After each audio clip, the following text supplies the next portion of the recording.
उन सभी उम्मीदवारों का जो प्रतियोगी या विभागीय परीक्षाओं की तैयारी में लगे हैं, इस खास चर्चा में बहुत बहुत स्वागत है। आज हम केंद्रीय सिविल सेवा यानी CCS अवकाश नियम 1972 के एक बहुत ही जरूरी हिस्से पर थोड़ी गहराई से बात करेंगे। यह है अध्याय V। इसमें वो खास तरह की छुट्टियां आती हैं जो स्टडी लीव से अलग हैं। हमारा फोकस रहेगा नियम 33C से नियम 49 तक। ये नियम परीक्षाओं में, जैसा आप जानते हैं, अक्सर आते हैं, तो इनकी बारीकियों को समझना बहुत जरूरी है। चलिए शुरू करते हैं ये पड़ताल। बिल्कुल। देखिए, ये नियम सरकारी कर्मचारियों को अलग अलग हालात में मिलने वाली जो स्पेशल लीव्स है उनके बारे में है। अब सर्विस कंडीशंस के लिहाज से तो ये अहम है ही, पर जैसा आपने कहा, इम्तिहान के नजरिए से इनके जो प्रावधान है, शर्तें हैं और फायदे हैं, उनको जानना बेहद जरूरी है। सवाल बनते हैं इनसे। तो फिर सबसे पहले नियम 33C, शिशु देखभाल अवकाश मतलब चाइल्ड केयर लीव, CCL जिसे कहते हैं। सुनने में बहुत जरूरी लगता है। ये किन लोगों को और कब मिलता है?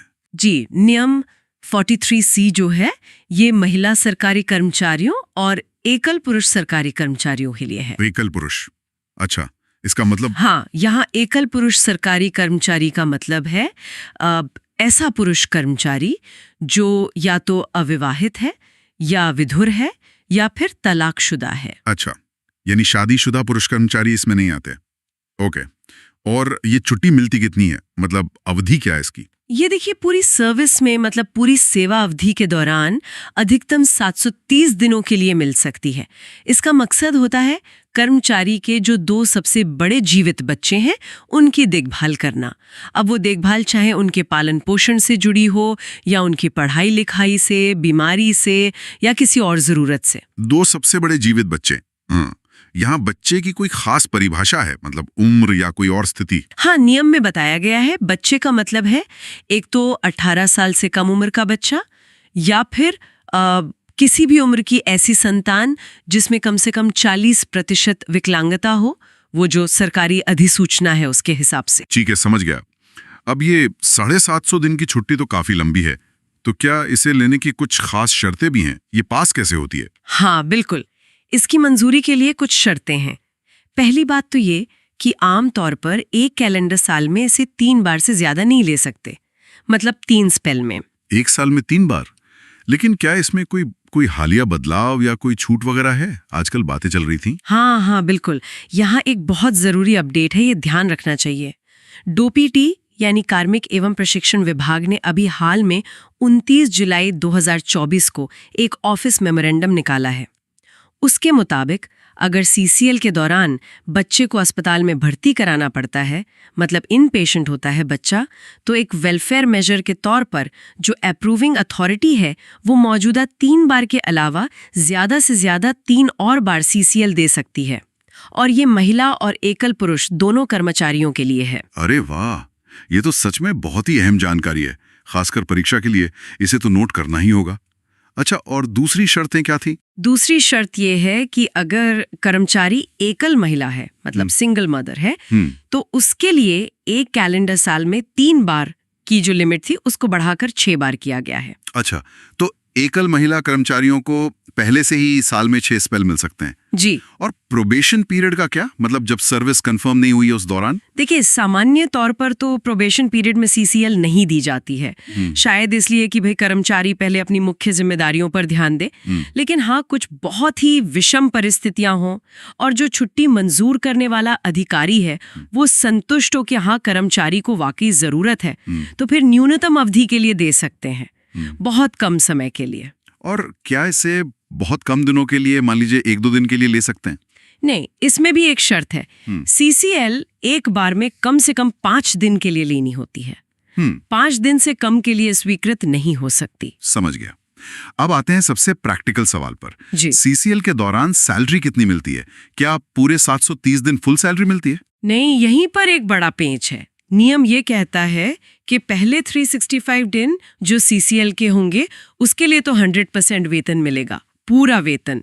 लेकिन उसके बाद के जो 365 दिन है उनके लिए 80% वेतन ही मिलता है। अच्छा, मतलब पूरे 730 दिन 100% नहीं है, दूसरे साल सैलरी 80% हो जाती है। ये बात तो भाई ध्यान रखने वाली है। शायद इसी वजह से कुछ लोग पूरी छुट्टी लेने में हिचकिते भी हों। बिल्कुल हो सकता है। अच्छा, एक और बात, सीसीएल को किसी दूसरी तरह की छुट्टी के साथ, जैसे आपकी अर्जित अवकाश है, ईएल, उसके साथ जोड़ा जा सकता है, कंबाइन कर सकते हैं। और एक थोड़ी टेक्निकल बात और है, वैसे तो कुछ छुट्टियों के लिए मेडिकल सर्टिफिकेट चाहिए होता है ना, पर सीसीएल के साथ अगर लगातार कोई और छुट्टी ले रहे हैं तो ज़्यादा से ज़्यादा 1 साल तक की जो आपकी ड्यू और एडमिसिबल लीव है वो बिना मेडिकल सर्टिफिकेट के भी मिल सकती है। इसमें 60 दिन तक की कम्यूटेड लीव और लीव नॉट ड्यू भी शामिल हो सकती है। और वो सबसे जरूरी सवाल जो अक्सर परीक्षाओं में कंफ्यूज करता है कि क्या सीसीएल लेने से कर्मचारी के लीव अकाउंट से छुट्टियां कम होती हैं, कटती हैं? नहीं, ये बहुत महत्वपूर्ण बिंदु है। सीसीएल जो है वो कर्मचारी के अवकाश खाते में, मतलब लीव अकाउंट में डेबिट नहीं की जाएगी, यानी आपकी ईएल या एचपीएल पर इसका कोई असर नहीं पड़ेगा। ये तो बड़ी राहत की बात हुई। और सरोगेसी के मामले में क्या है? आजकल ये भी काफी चर्चा में रहता है। हाँ, नियम में ये भी क्लियर किया है। सरोगेसी के मामले में अगर किसी महिला कर्मचारी के 2 से कम जीवित बच्चे हैं और वो कमिश्निंग माँ है तो उसे भी सीसीएल मिल सकती है। कमिश्निंग माँ मतलब वो इच्छुक माँ जिसके लिए सरोगेसी से बच्चा हुआ है। वाकई नियम 43C तो काफी फैला हुआ है। इसके कई पहलू हैं, कौन ले सकता है, कितनी अवधि, सैलरी, खासकर वो 80% वाला क्लॉज, स्पेल लिमिट और वो जो नया अपडेट आया है, और ये कि लीव अकाउंट से डेबिट नहीं होता। ये सब पॉइंट्स परीक्षा के लिए बहुत ही महत्वपूर्ण है। इनसे एमसीक्यूज या फिर स्टेटमेंट बेस्ड सवाल आराम से बन सकते हैं। चलिए, सीसीएल के बाद अब अगले स्पेशल लीव पर आते हैं। नियम 44, कार्य संबंधित बीमारी और चोट अवकाश, work related illness and injury leave, WRIIL जिसे कहते हैं। ये किन हालात में मिलती है? जी, जैसा नाम से ही पता चल रहा है, ये छुट्टी तब मिलती है जब कोई परमानेंट या टेम्पररी सरकारी कर्मचारी किसी ऐसी बीमारी या चोट का शिकार हो जाता है जो उसके सरकारी काम करने के दौरान हुई हो, या उस काम की वजह से हुई हो, या बढ़ गई हो, या फिर उसके पद के कारण हुई हो। मतलब काम से सीधा कनेक्शन होना चाहिए। यानी चोट या बीमारी का सीधा ताल्लुक सरकारी ड्यूटी से हो। अच्छा, इसमें फायदे क्या मिलते हैं, खासकर सैलरी और अवधि के मामले में? इसके तहत जो फायदे हैं वो थोड़ी डिटेल्ड हैं और कर्मचारी किस तरह का है उस पर भी निर्भर करते हैं। पहली बात तो ये कि अगर WIIL की वजह से कर्मचारी को अस्पताल में भर्ती होना पड़ा तो जितने दिन वो भर्ती रहेगा उस पूरी अवधि के लिए सभी कर्मचारियों को पूरा वेतन और भत्ते मिलेंगे, फुल पे एंड अलाउंस। दूसरी बात, अस्पताल से छुट्टी मिलने के बाद की जो अवधि है उसके लिए नियम थोड़े अलग अलग हैं। जैसे ए, जो सामान्य सरकारी कर्मचारी हैं, मतलब जो मिलिट्री ऑफिसर नहीं है, उन्हें अस्पताल से छुट्टी के तुरंत बाद के 6 महीनों तक तो पूरा वेतन और भत्ते मिलेंगे, और उसके बाद अगले 12 महीनों के लिए आधा वेतन मिलेगा। हाँ, इस आधे वेतन वाली अवधि को कर्मचारी चाहे तो अपने HPL खाते से छुट्टियां कटवाकर पूरे वेतन में बदलवा सकता है। बी, फिर आते हैं CAPF यानी केंद्रीय सशस्त्र पुलिस बलों के अधिकारी। उनके लिए अस्पताल से छुट्टी के बाद पहले 6 महीने पूरा वेतन और भत्ते, और उसके बाद अगले 24 महीनों के लिए सिर्फ पूरा वेतन, भत्ते नहीं। और जो CAPF के अधिकारी रैंक से नीचे के कर्मी हैं, उनके लिए उन्हें अस्पताल से छुट्टी के बाद भी पूरा वेतन और भत्ते मिलते रहेंगे और इसके लिए समय की कोई लिमिट नहीं है। अरे वाह, यहाँ तो काफी फर्क है। मतलब सामान्य कर्मचारी, CAPF ऑफिसर और CAPF के जो दूसरे जवान हैं, उनके फायदों में बहुत अंतर है। ये पॉइंट तो तुलना वाले सवालों के लिए बहुत जरूरी हो सकता है परीक्षा में। क्या इसका कारण CAPF कर्मियों के काम का ज्यादा जोखिम भरा होना है? बिल्कुल, बिल्कुल संभव है। नियम बनाते वक्त शायद इसी बात का ध्यान रखा गया होगा। एक और बात है इसमें, अगर कर्मचारी पर कर्मकार प्रतिकर अधिनियम 1923 लागू होता है, मतलब वर्कमेंस कॉम्पेंसेशन एक्ट, तो WRIL के तहत जो छुट्टी का वेतन मिलेगा वो उस एक्ट के तहत मिलने वाले मुआवजे के हिसाब से कम कर दिया जाएगा, एडजस्टमेंट होगा। और ये भी याद रखना है कि जिस दौरान कर्मचारी WRIL पर रहता है उस पीरियड में उसके खाते में कोई EL या HPL जमा नहीं होती है, नो अक्रूअल। ठीक है। तो ये था नियम 44 WRIL जो काम से जुड़ी चोट या बीमारी के लिए है। अब आगे बढ़ते हैं नियम 45 और 46। इनका क्या स्टेटस है? नियम 45 जो हॉस्पिटल लीव था और नियम 46 जो स्पेशल डिसेबिलिटी लीव थी वो अब हटा दिए गए हैं, ओमिट हो गए हैं। तो उन पर हमें अब बात करने की जरूरत नहीं है। उनके प्रावधान एक तरह से RIL में ही आ गए हैं। अच्छा, ये भी एक अपडेट है। तो अगला नियम हुआ 47, नाविक का बीमारी अवकाश, सीमेंस सिक लीव। ये तो नाम से ही बहुत स्पेसिफिक लग रहा है। जी हाँ, बिल्कुल। ये नियम खास तौर पर उन सरकारी कर्मचारियों पर लागू होता है जो सरकारी जहाजों पर नाविक के तौर पर काम करते हैं, चाहे वो ऑफिसर हो, वारंट ऑफिसर हो या पेटी ऑफिसर। अच्छा, उनके लिए अगर बीमारी या चोट लग जाए तो क्या प्रावधान है? नियम 47 कहता है कि अगर ऐसे कर्मचारी बीमार होते हैं या उन्हें चोट लगती है तो उनके इलाज के दौरान, चाहे इलाज जहाज पर हो रहा हो या अस्पताल में, ज्यादा से ज्यादा 6 हफ्ते तक की छुट्टी मिल सकती है और इस छुट्टी में उन्हें पूरे वेतन के बराबर लीव सैलरी मिलेगी। लेकिन इसमें एक बड़ी शर्त है। अगर सरकारी मेडिकल ऑफिसर ये सर्टिफिकेट दे दे कि कर्मचारी बीमारी का बहाना बना रहा है, मतलब मेलिंगरिंग कर रहा है, या उसकी बीमारी या चोट शराब पीने या ऐसी ही किसी लापरवाही या जानबूझकर खुद को नुकसान पहुंचाने की वजह से है, तो फिर ये छुट्टी नहीं मिलेगी। ओहो, ये शर्त तो काफी सख्त है। और अगर कोई नाविक ड्यूटी करते हुए मान लीजिए डिसेबल हो जाए, अक्षम हो जाए, तब? वे अक्षम हो जाता है तो उसे ज्यादा से ज्यादा 3 महीने तक की छुट्टी मिल सकती है और इसमें भी पूरे वेतन के बराबर लीव सैलरी मिलेगी। लेकिन इसके लिए 3 शर्तें हैं जो पूरी होनी चाहिए। सरकारी मेडिकल ऑफिसर उसकी अक्षमता को सर्टिफाई करे, ये अक्षमता नाविक की अपनी लापरवाही या अनुभवहीनता की वजह से न हुई हो, और C, उसकी गैर मौजूदगी में उसकी जगह किसी और को न रखा गया हो, मतलब वैकेंसी न भरी गई हो। ठीक है। और क्या इस पर भी वो वर्कमैन कॉम्पेंसेशन एक्ट या ESI एक्ट का कोई असर पड़ता है? हाँ, WRIL की तरह ही अगर इन नाविकों पर वर्कमैन कॉम्पेंसेशन एक्ट 1923 या एम्प्लॉई स्टेट इंश्योरेंस एक्ट 1948 लागू होता है तो नियम 47 के तहत मिलने वाला जो लीव वेतन है वो उसी हिसाब से कम कर दिया जाएगा। समझ गया। अब आते हैं नियम 48 पर।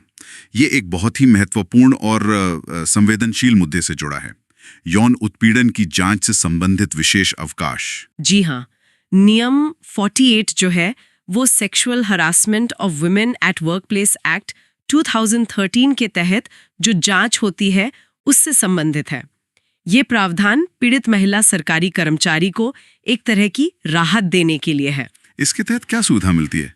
नियम ये कहता है कि अगर किसी महिला कर्मचारी ने यौन उत्पीड़न की शिकायत की है और उस पर इंटरनल कमेटी या लोकल कमेटी जांच कर रही है, तो उस कमेटी की सिफारिश पर उस पीड़ित महिला कर्मचारी को जांच चलने के दौरान ज्यादा से ज्यादा 90 दिनों तक की स्पेशल लीव दी जा सकती है। 90 दिन की स्पेशल लीव? और क्या ये छुट्टी भी, क्या ये भी लीव अकाउंट से कटती है? नहीं, और यही इसकी सबसे खास बात है। परीक्षा के लिए ये पॉइंट जरूर याद रखना चाहिए। जैसे CCL डेबिट नहीं होती, वैसे ही नियम 48 के तहत दी गई ये स्पेशल लीव भी पीड़ित महिला कर्मचारी के लीव अकाउंट में डेबिट नहीं की जाएगी। ये डेबिट न होने वाला पॉइंट सच में बहुत महत्वपूर्ण है। CCL, नियम 48, ये पैटर्न ध्यान रखने जैसा है। चलिए अब इस चैप्टर के आखिरी नियम पर आते हैं। नियम 49, विभागीय अवकाश, डिपार्टमेंटल लीव। ये किस तरह की छुट्टी है? ये तो रेगुलर लीव जैसी नहीं लगती। आप सही कह रहे हैं, ये आम छुट्टी नहीं है और सब पर लागू भी नहीं होती।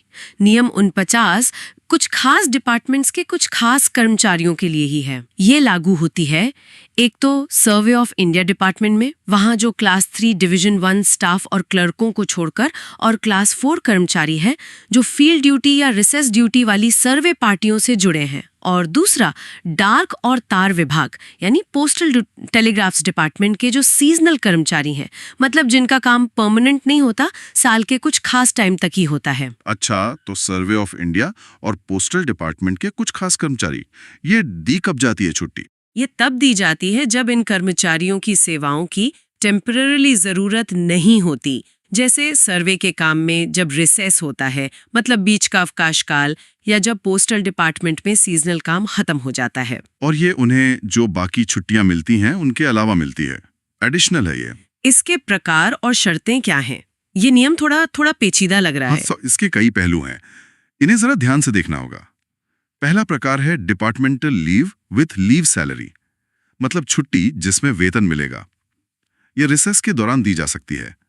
सर्वे ऑफ इंडिया में पार्टी या ऑफिस का हेड और पोस्टल डिपार्टमेंट में डिविजनल सुपरिंटेंडेंट या उससे ऊंचा अधिकारी इसे दे सकता है। क्लास 4 कर्मचारी के मामले में एक शर्त यह है कि अधिकारी को लगना चाहिए कि अगले सीजन में कर्मचारी को फिर से काम पर रखना ठीक रहेगा। खास मामलों में सर्वेयर जनरल या पोस्टमास्टर जनरल इसे बढ़ाकर 18 महीने तक कर सकते हैं। ये तो हुई रिसेस की बात।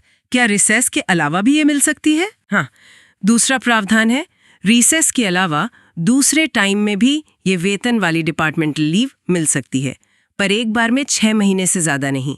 ये सर्वे ऑफ इंडिया के डायरेक्टर दे सकते हैं, लेकिन शर्त यह है कि ये छुट्टी सरकार के हित में दी गई हो, कर्मचारी के कहने पर नहीं। विशेष मामलों में सर्वेयर जनरल इसे 1 साल तक बढ़ा सकते हैं। और हाँ, ये भी साफ लिखा है कि अगर कोई कर्मचारी मेडिकल सर्टिफिकेट पर छुट्टी लेता है तो उसे सरकार के हित में दी गई छुट्टी नहीं माना जाएगा। क्या बिना वेतन के भी डिपार्टमेंटल लीव का कोई सीन है? जी, तीसरा प्रकार है departmental leave without leave salary, बिना वेतन के। ये प्रेसिडेंट द्वारा ऑथराइज्ड अधिकारी जैसे सर्वेयर जनरल या पोस्टमास्टर जनरल दे सकते हैं, और ये अक्सर वेतन वाली डिपार्टमेंटल लीव के ठीक बाद दी जाती है, उसके कंटिन्यूएशन में। अब सबसे अहम सवाल, जिस पर इम्तिहान में सवाल बन सकता है, अगर ये अवकाश वेतन के साथ मिलती है तो वेतन कितना होता है? क्या पूरा वेतन? नहीं, यहीं पर सबसे बड़ा कैच है, ध्यान देने वाली बात है। नियम 49(6)(a) कहता है कि अवकाश वेतन के साथ वाली डिपार्टमेंटल लीव के दौरान कर्मचारी को उस वेतन का सिर्फ 25% ही लीव सैलरी के तौर पर मिलेगा, जो उसे नॉर्मल ईएल के दौरान मिलता, और इसके अलावा कोई और भत्ता, अलाउंस वगैरह कुछ नहीं मिलेगा। क्या केवल 25%? अरे बाप रे, ये तो बहुत ही कम है। ये बिंदु तो परीक्षा के लिए खास तौर पर याद रखना पड़ेगा। भुगतान कैसे होता है इसका? पेमेंट का तरीका भी थोड़ा अलग है। पहले 6 महीने तक तो हर महीने के आखिर में पेमेंट हो जाएगी, लेकिन उसके बाद की जो पेमेंट है वो तब होगी जब कर्मचारी वापस ड्यूटी पर लौटेगा। हाँ, एक बात है, अगर इस छुट्टी के दौरान कर्मचारी की डेथ हो जाती है तो उसकी मौत की तारीख तक का जो भी बकाया लीव सैलरी है वो उसके वारिसों को दे दी जाएगी। इस नियम 49 की कुछ और खास बातें हैं क्या जो ध्यान में रखनी चाहिए? हाँ, कुछ और पॉइंट्स हैं, जल्दी से बता देती हूँ। पहला, सीसीएल और नियम 48 की तरह ये छुट्टी भी ड्यूटी नहीं मानी जाती और लीव अकाउंट में डेबिट नहीं होती। दूसरा, ये तब भी दी जा सकती है जब कर्मचारी के खाते में कोई और छुट्टी बची ही ना हो, मतलब जीरो बैलेंस पर भी मिल सकती है। तीसरा, इसे किसी दूसरी तरह की ड्यू लीव के साथ कंबाइन किया जा सकता है। चौथा, एक सब रूल 10 है जो थोड़ा पुराना है, 1 नवंबर 1973 से पहले का। तब ये लीव डेबिट होती थी। तो अगर किसी ऐसे कर्मचारी के खाते में पुराना डेबिट बैलेंस है जो अब इस लीव के लिए एलिजिबल नहीं होगा, तो उस बैलेंस को माफ करने का प्रावधान है। ये अब ज्यादा रेलेवेंट नहीं है, पर नियम का हिस्सा है। धन्यवाद। नियम 49 वाकई काफी स्पेसिफिक है। इसकी शर्तें, खासकर कौन एलिजिबल है, और वो सिर्फ 25% वेतन वाला पॉइंट और खाते में डेबिट ना होना, ये सब परीक्षा के नजरिए से बहुत महत्वपूर्ण है। इस पे तो केस स्टडी जैसा सवाल भी बन सकता है। तो ये थी हमारी आज की काफी विस्तृत चर्चा सीसीएस अवकाश नियम 1972 के अध्याय 5 के नियम 43C से 49 तक की स्पेशल लीव्स पर। हमने शिशु देखभाल अवकाश, CCL, work related illness and injury leave, WRIL, seamen sick leave, sexual harassment जांच से जुड़ी स्पेशल लीव और डिपार्टमेंटल लीव के हर जरूरी पहलू को समझने की कोशिश की। निश्चित रूप से ये सभी नियम आप देखें तो सरकारी कर्मचारियों की नौकरी के दौरान जो अलग अलग खास परिस्थितियां आती हैं उनको ध्यान में रखकर बनाए गए हैं। इनका मकसद सिर्फ राहत देना नहीं, बल्कि काम और निजी जिंदगी में एक बैलेंस बनाने में मदद करना भी है, और कुछ खास तरह के कामों से जुड़े जो जोखिम है उनको भी कवर करना है। इतने धैर्य और ध्यान से इस डिटेल्ड चर्चा को सुनने के लिए आप सभी श्रोताओं का और खासकर परीक्षा की तैयारी कर रहे उम्मीदवारों का बहुत बहुत शुक्रिया। उम्मीद है कि ये जानकारी आपके लिए उपयोगी रही होगी। अगर आप किसी नियम या किसी खास पहलू पर और क्लैरिटी चाहते हैं या किसी और नियम पर चर्चा सुनना चाहते हैं तो नीचे कमेंट्स में हमें ज़रूर बताइएगा। और हाँ, अगर आपको हमारा ये प्रयास अच्छा लगा तो इसे लाइक और शेयर ज़रूर करें। ऐसी ही और जानकारी वाली चर्चाओं के लिए हमारे चैनल को सब्सक्राइब करें और अपडेट्स के लिए डिस्क्रिप्शन में दिए लिंक से हमारा व्हाट्सएप ग्रुप भी ज्वाइन कर सकते हैं। आज के लिए बस इतना ही। हमारे साथ जुड़े रहने के लिए एक बार फिर से धन्यवाद।